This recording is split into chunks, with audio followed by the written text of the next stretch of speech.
یہ جتنے تمہارے قبروں میں چلے گئے یا اس وقت جو بے اختیار ہو گئے، جنہوں نے اولاد کو بے لگام چھوڑ دیا، یہ لٹھ لے کے پھرا کرتے تھے.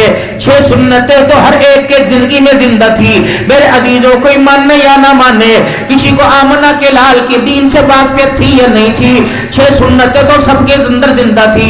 چمڑے کا جوتا پہنا کرتے تھے، یہ نبی کی سنت ہے. تہمت باندھا کرتے تھے، یہ سنت ہے. چکور دامن کا کرتا پہنا کرتے تھے، یہ سنت ہے. ہاتھ میں لٹھ لیتے تھے، یہ سنت ہے. داڑھی شریف رکھا کرتے تھے، یہ سنت ہے. سر پہ پگڑی باندھا کرتے تھے، یہ سنت ہے. جس طرح ترقی ہو گئی، مال آباد ہو گیا، سنت پہ زوال آ گیا. رب اکبر کی قسم ہے، بندہ نمازی تھا یا نمازی نہیں تھا، 6 چیزیں تل کے ساتھ جڑی ہوئی تھی. کچھ ملے یا نہ ملے، روزانہ 600 شہیدوں کا ثواب ضرور مل جایا کرتا تھا.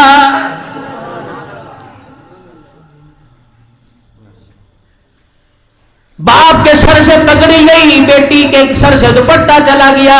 امیر شریعت عطا اللہ شاہ صاحب بخاری رحمہ اللہ تعالی علیہ، آپ نے بچی کو تو چھٹیے کرتے پھتکتے ناچتے دیکھا، آپ کے پاس سے گزری، آپ نے فرمایا اے میری بیٹی تیرا دوپٹہ کہاں چلا گیا؟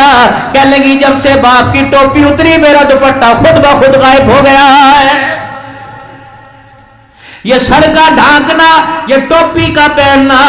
مولانا شفیق صاحب بیٹھے ہیں، ان سے پوچھ لو ننگے سر والوں کی تو شریعت گواہی قبول نہیں کرتی.